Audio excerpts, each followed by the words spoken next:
जय हिंद दोस्तों। Okay classes में आप सभी साथियों का एक बार फिर से स्वागत है। जैसा कि आपको पता होगा CISF HCM का जो एग्ज़ाम है कल यानी कि 30 तारीख से शुरू होने वाला है। यानी कि आज का दिन आपके पास शेष है, तो इस दिन का ये जो समय है आपका, इसका सदुपयोग करें, पढ़ाई पर ध्यान दें। और उसी के लिए आज मैं लेकर आ चुका हूँ GK GS का एक और इम्पोर्टेंट वीडियो। तो शुरू करते हैं वीडियो को बिना किसी देरी के। पहला क्वेश्चन है, शीतल अपने व्यवसाय के लिए वित्तीय विवरण बनाना चाहती है। इसके लिए उसे निम्नलिखित में से किस सॉफ्टवेयर का उपयोग करना चाहिए। सीधी सी बात है, अगर वित्तीय विवरण बनाना है, जैसे कि मान लो कोई कॉलेज है, कोई स्कूल है, उसमें स्टूडेंट के अगर फीस का रिकॉर्ड बनाना है तो किस में बनाया जाएगा? वो स्प्रेडशीट सॉफ्टवेयर में बनाया जाएगा। ठीक है, तो स्प्रेडशीट सॉफ्टवेयर जो है इसका राइट आंसर हो जाएगा।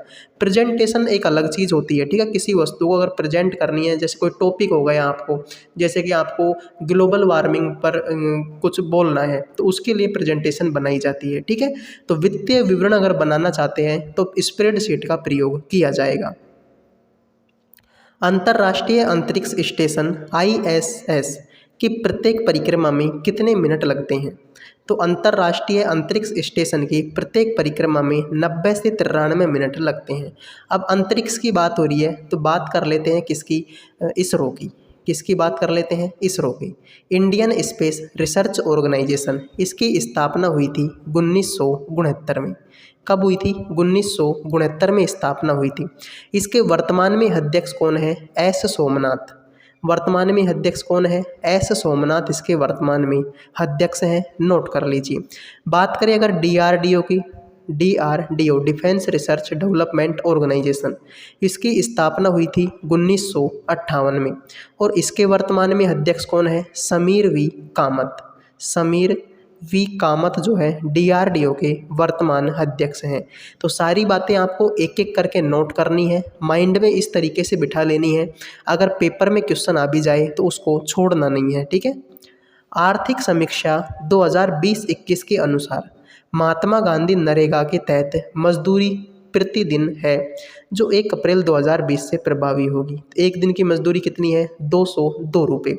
बात करते हैं नरेगा की, तो नरेगा की स्थापना कब हुई थी? नरेगा की स्थापना हुई थी 2006 में। नरेगा की स्थापना कब हुई? 2006 में। लेकिन 2009 में नरेगा का नाम बदलकर क्या कर दिया? महात्मा गांधी नरेगा। ठीक है, महात्मा गांधी नरेगा कर दिया। ठीक है, तो 2006 में नरेगा की स्थापना हुई और 2009 में इसका नाम बदलकर क्या कर दिया? महात्मा गांधी नरेगा कर दिया। ठीक है, नोट कर लीजिए, एग्जाम में क्वेश्चन पूछा जा सकता है। अगले क्वेश्चन पर बढ़ते हैं। अंतर्राष्ट्रीय महिला दिवस कब मनाया जाता है? अंतर्राष्ट्रीय महिला दिवस हर साल 8 मार्च को मनाया जाता है। आपसे पूछ ले कि बताइए 12 मार्च को क्या मनाया जाता है? तो मॉरीशस दिवस मनाया जाता है। 12 मार्च को क्या मनाया जाता है? मॉरीशस दिवस मनाया जाता है। आपसे पूछ ले बताइए 12 जुलाई को क्या मनाया जाता है? तो विश्व पेपर बैग डे दिवस। विश्व पेपर बैग डे दिवस कब मनाया, यानी डे मनाया जाता है 12 जुलाई को। 8 जुलाई को क्या मनाया जाता है? ब्लूबेरी दिवस। ब्लूबेरी दिवस कब मनाया जाता है? 8 जुलाई को मनाया जाता है। आपसे पूछ ले कि 11 जुलाई को क्या मनाया जाता है? तो विश्व जनसंख्या दिवस। विश्व जनसंख्या दिवस कब मनाया जाता है? 11 जुलाई को मनाया जाता है।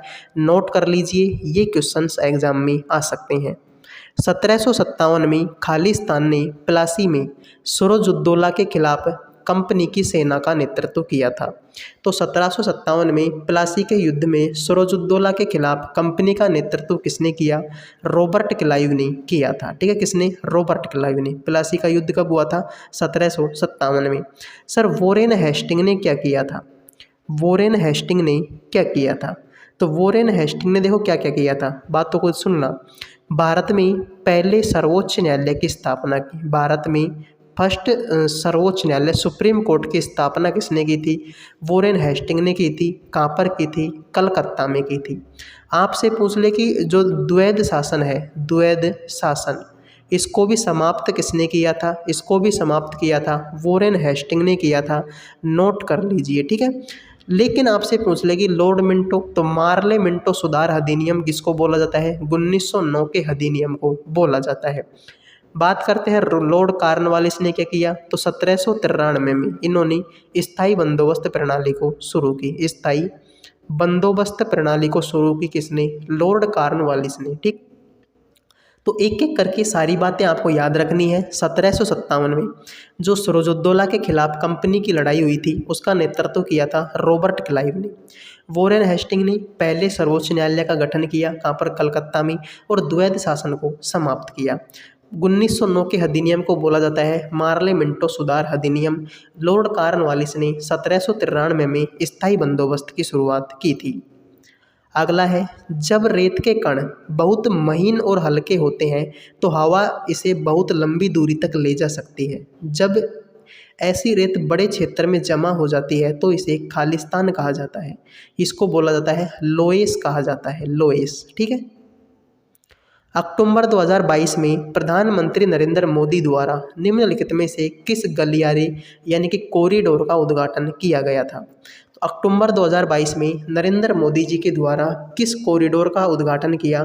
महाकाल लोक गलियारा का, ठीक है। अब ये गलियारा है कहाँ पर? तो ये गलियारा है उज्जैन में है। ये गलियारा कहाँ पर है? उज्जैन में।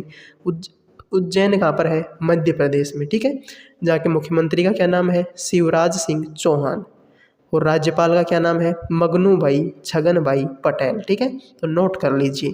आपसे पूछा जाए कि जंतर मंतर भारत में कितनी जगह पर है? जंतर मंतर भारत में कितनी जगह पर है? 5 जगह पर। कौन कौन सी जगह पर? जयपुर, उज्जैन, मथुरा, वाराणसी और दिल्ली। तो इन 5 जगहों पर आपका क्या है? जंतर मंतर स्थित है, नोट कर लीजिए, ठीक है। भारत की राष्ट्रीय वायु खेल नीति नेशनल एयर स्पोर्ट्स पॉलिसी वर्ष खालिस्तान में जारी की गई। तो राष्ट्रीय वायु खेल नीति कब जारी की गई? 2022 में। आपसे पूछ लेगी बताइए वायुसेना के प्रमुख कौन हैं? वायु सेना के प्रमुख कौन है? तो वायुसेना के प्रमुख कौन है? एयर चीफ मार्शल विवेक चौधरी। कौन है? विवेक चौधरी जो है वायुसेना के प्रमुख हैं, ठीक है, लिख लीजिए। आपसे पूछ ले कि एयर फोर्स डे, ठीक है, वायुसेना दिवस यानी कि एयर फोर्स डे कब मनाया जाता है? तो 8 अक्टूबर को मनाया जाता है एयर फोर्स डे, ठीक है। तो ये बातें भी आपको क्लियर करनी है, माइंड में सेट कर लेनी है। भारत सरकार द्वारा जारी ट्रेजरी बिलों की अवधियों का निम्नलिखित में से कौन सा संयोजन सही है? तो 81 दिन, फिर इसका दुगुना 182 दिन और इसका दुगुना 364 दिन, ठीक है। तो ये जो है इसका एकदम करेक्ट आंसर है ट्रेजरी बिलों की अवधियों का। हरिप्रसाद चौरसिया का नाम किस वाद्य यंत्र से संबंधित है? तो हरिप्रसाद चौरसिया क्या बजाते हैं? बांसुरी बजाते हैं। अब बांसुरी और कौन कौन बजाता है? तो एन लीला, एन लीला क्या बजाते हैं? बांसुरी बजाते हैं। पन्ना लाल घोष, पन्ना लाल घोष ये भी क्या बजाते हैं? बांसुरी बजाते हैं। राजेंद्र प्रसाद, राजेंद्र प्रसाद ये भी क्या बजाते हैं? बांसुरी बजाते हैं। और वी कुंजामणि, वी कुंजामणि ये भी क्या बजाते हैं? बांसुरी बजाते हैं। एग्जाम में क्वेश्चन आ सकता है। तो हरिप्रसाद चौरसिया का नाम किस वाद्य यंत्र से संबंधित है? बांसुरी से। एन लीला भी बांसुरी से है, पन्नालाल घोष भी बांसुरी से है, राजेंद्र प्रसाद भी बांसुरी और वी कुंजामणि ये भी बांसुरी से संबंधित है। निम्नलिखित में से कौन सा शब्द खेल युग्म सही है? तो देखो eagle, hockey, penalty kick, volleyball दोनों के दोनों ही गलत हैं। ईगल का संबंध किससे है? गोल्फ से। ईगल का संबंध किससे है? गोल्फ से। और पेनल्टी किक का संबंध किससे है? फुटबॉल से, ठीक है। दोनों लिखने हैं तो एक और दो दोनों ही यहाँ पर क्या है? गलत हैं। ईगल का संबंध है गोल्फ से, पेनल्टी किक का संबंध है फुटबॉल से।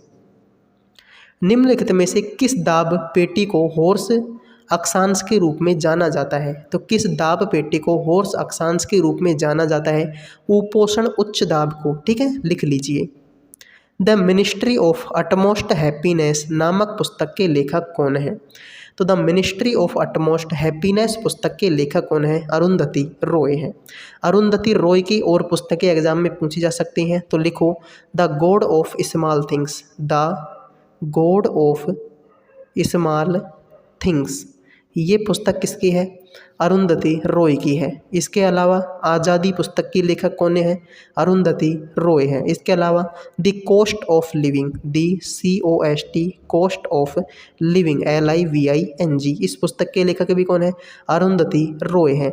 The end of imagination, the end of imagination, IMAGINATION, imagination, इसके लेखक भी कौन है? अरुंधति रॉय है। और पावर